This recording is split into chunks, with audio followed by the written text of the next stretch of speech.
इस्तेमाल करते हैं। अबगार स्कोर में अगर बेबी को कुछ इमीडिएट केयर की नीड होगी तो हम वो अबगार स्कोर से डिसीजन ले सकते हैं। अगर उसको कुछ ऐसी नीड होगी कि उसको हेल्प चाहिए होगी, कि ब्रीथिंग में हेल्प चाहिए, और फिर उसको ऐसे हार्ट पंप में हेल्प चाहिए, तो हम अबगार स्कोर की मदद से हम उसको प्रोवाइड कर सकते हैं। इसलिए अबगार स्कोर चेक करते हैं। अबगार स्कोर है वो एक प्रकार की ऑब्जेक्टिव मेथड है, वो ऑब्जेक्टिव मेथड है। और अबगार स्कोर हम कब चेक करते हैं, तो अबगार स्कोर हम 0 मिनट, 1 मिनट और 5 मिनट पे चेक करते हैं। अबगार स्कोर को अगर 5 मिनट पे हमने चेक किया और अबगार स्कोर 7 से कम आया, अबगार स्कोर अगर 7 से कम आया तो हमको Apgar score every 5 minute check करना रहता है। अगर अबगार स्कोर 0 से 3 के बीच में आया 5 मिनट पे, तो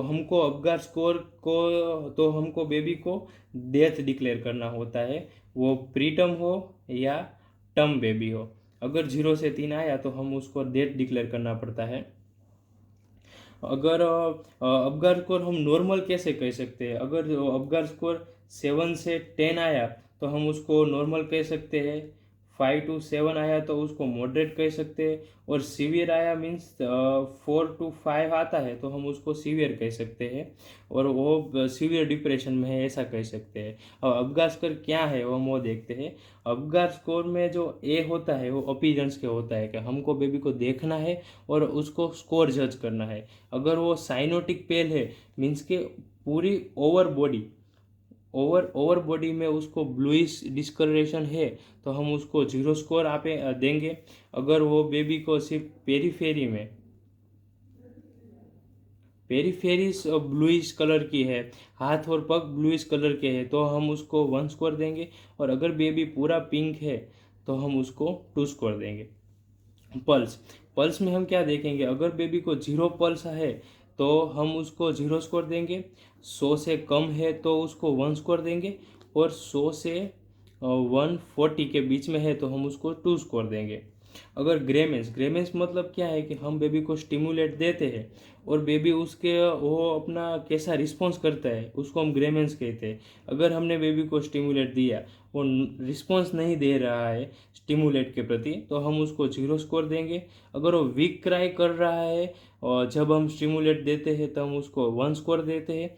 अगर बेबी स्ट्रॉन्ग क्राई कर रहा है जब हम स्टिमुलेट देते हैं तो हम उसको 2 स्कोर देते हैं।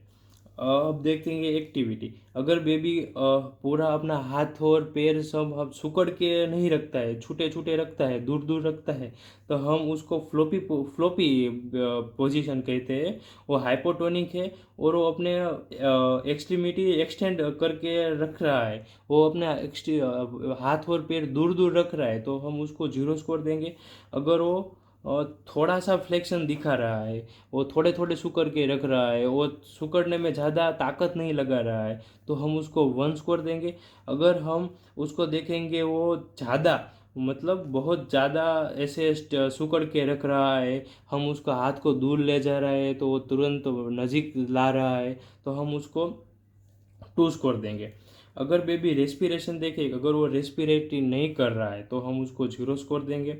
अगर वो बेबी इनरेगुलर रेस्पिरेशन कर रहा है, वो बेबी बहुत ज़्यादा या ऐसे कहते हैं कि स्लो रेस्पिरेशन कर रहा है, तो हम उसको 1 स्कोर देंगे। और वो बेबी बहुत ज़्यादा कर रहा है वह अच्छा रेस्पिरेशन कर रहा है तो हम उसको 2 स्कोर देंगे।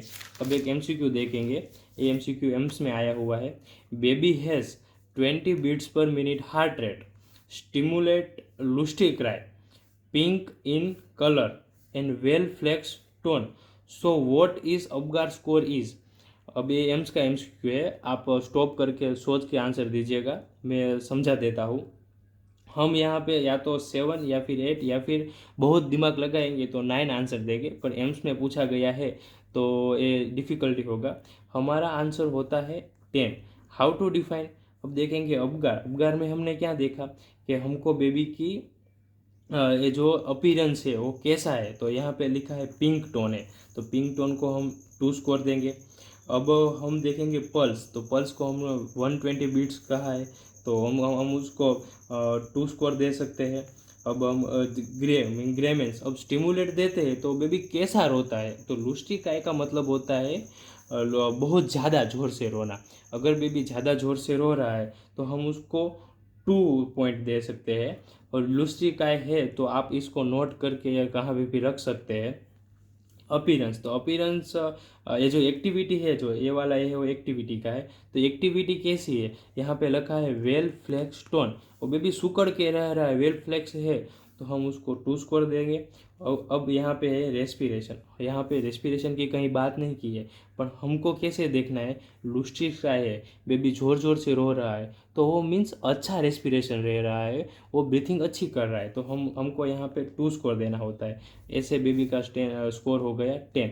तो baby well develop and healthy baby है, उसको इमीडिएट कोई केयर की ज़रूरत नहीं है, उसको ब्रीथिंग में कोई मदद या फिर हार्ट पंप में कोई मदद की ज़रूरत नहीं है। हम ऐसा असेस कर सकते हैं स्कोर से। अब हमको देखना है कि ऑब्जेक्टिव मेथड लिखा है तो वो क्या होता है, तो हम प्रॉपर गाइड, किसी भी कुछ भी चीज़ करने की प्रॉपर गाइड हो हमारे पास, स्पेशल स्कोर हो कि इस मेथड में इतना स्कोर है तो हेल्दी है, नहीं वरना मत हेल्दी है, ये स्कोर अच्छा होता है, ये स्कोर नहीं अच्छा होता है, ऐसे स्पेशल स्कोर देते हैं।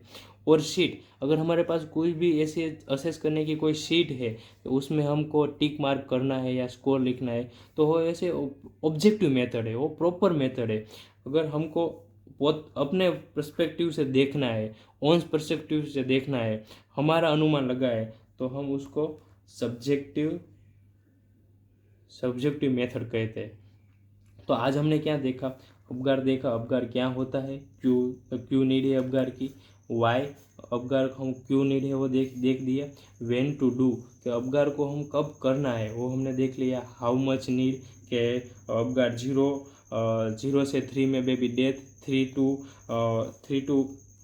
4 to 5 में severe, 5 to 7 moderate and 7 to 10 is normal और गुड। हम ऐसा देख लिया कि हाउ मच नीड है, सब्जेक्टिव ऑब्जेक्टिव का डिफरेंस देख दिया। अपगार स्कोर का हमने पूरे डिटेल में यहाँ पे देखा। यहाँ पे हमको लिखना है